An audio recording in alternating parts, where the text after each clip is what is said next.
Marhaban and hello. In this lesson, you will learn how to make your Python scripts more valuable by implementing user-defined inputs. Suppose you want to create a Python script that takes in some data that is unknown until a user runs your program. So you can't create a script that fully performs this operation since you do not have all of the user data until the user runs that script and provides the data. So this is where user input comes in. So let's create a function called getUserData, and we will take in no parameters, and we will simply use the input keyword in Python like this. Please enter your name.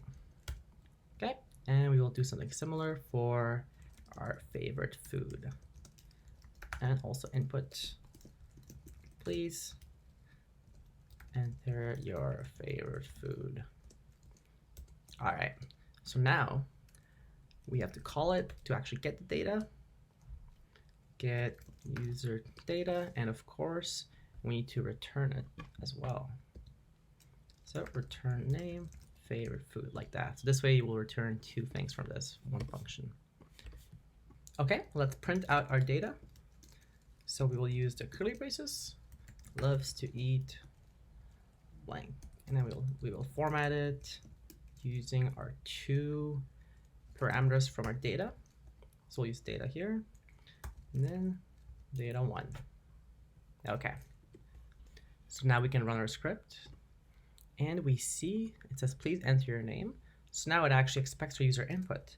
So we will say Bob, and next prompt, please enter your food, and we will say cheese. All right, enter, and we can finally see our output statement.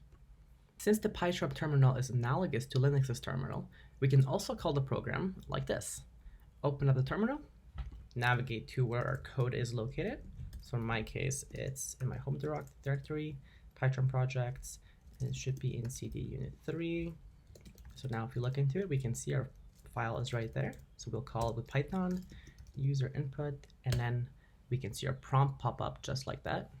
Now when we enter our name, we have to remember to put it in as a string or something legible, because if we just put in something like Bob, as we did in PyCharm, our terminal doesn't know it's a string, right?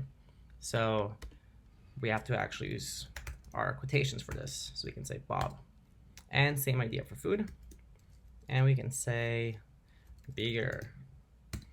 All right, and we see the exact same output here.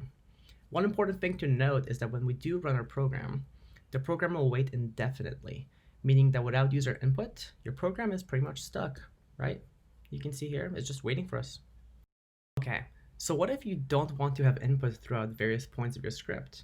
What if you only want to provide some parameters just once on runtime, and then not have to worry about your script getting stuck in case no one is monitoring it? This is where ArgumentParser comes in, aka argparse. So we can comment this out and import argparse right there. This built-in library is one of the most efficient ways of using input program parameters, as it allows the programmer to specify a multitude of options. Professionals generally do not use the input keyword since they rely on argparse. See the example below. So to save us time, I will copy paste some code that I have written earlier. And here we are calling our parser from argparse. So we are creating an object here, and we are adding an argument. The first argument we are going to add is called input1, and it has to be of type int. So it has to be an integer. And this is a required field. And in the second argument that we are adding, it's going to be called input2 with two dashes over here. And it's going to be an optional parameter as specified by required is equal to false. We are also going to create an args variable right here, which will actually parse the arguments given to us upon running the program.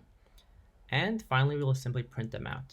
So if you want to run something like this, right, just this bare bones argparse code, if we try running it from PyCharm, you see that we actually cannot because you have to give in inputs. So in order to successfully run this, we need to run the program with arguments. And to do that, we can either use the terminal, which is built in right here in our PyCharm app, or we can use the actual terminal on our OS. So let's try using the built-in terminal first. So we can simply call Python user input argparse, and now we can give in our first parameter, which needs to be an integer. So we will just call something like this. And since our second parameter is optional, we don't have to call it. So simply we run it and we see everything looks good. Now, if we were to simply write the second parameter as such, right, just a second input, as seen by the separation with a space, we see we get an error. And this is because we need to actually specify that we are inputting the second parameter by calling the name. So in this case, our name is --input2, okay? And we click run now, and we see everything looks okay. So we use the double dash here because that is the proper nomenclature when using optional parameters in Python. Right, so we can use our exact same function that we previously made. We can copy it down here, uncomment it, and now instead of using inputs like we have seen down here, we can directly get it from our args, from right here. So let's comment out these print lines and simply replace name with args.input1 and favorite foods with args.input2, just like that. And finally, we can actually call it, right? So we'll just call out what we see. This will simply call out the two different variables. And when we run it, we can now try running with the actual terminal. We will use the exact same method as before, Python user input argparse, and now specifying the first input being Jimmy, and the second input, which is optional with two dashes in front of it, we will say cheese. So now when we run it, we can see it does not work. It does not work because if we look into our code, we can see we specify that it has to be a data type of an integer, right? And Jimmy is a string. To allow any data type, we can simply remove type int, save our program, and rerun it. Right? Now it works perfectly fine. If we try running the program without our required argument, which is also called a positional argument, right? So we can remove Jimmy right here and keep our optional parameter, we can see we get an error because simply there aren't enough arguments. There are many other options that you can use for your input parameters, which can be found in the documentation page for argparse. A link to this page is seen below this video. After some more practice using argparse and going through the documentation that is linked below this video, you will be capable of creating a Python script that is fully interactable. Your future code will become significantly more valuable. That's fantastic.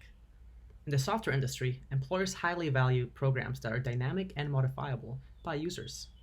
Your knowledge of argparse will equip you with this desired skill set. Great work.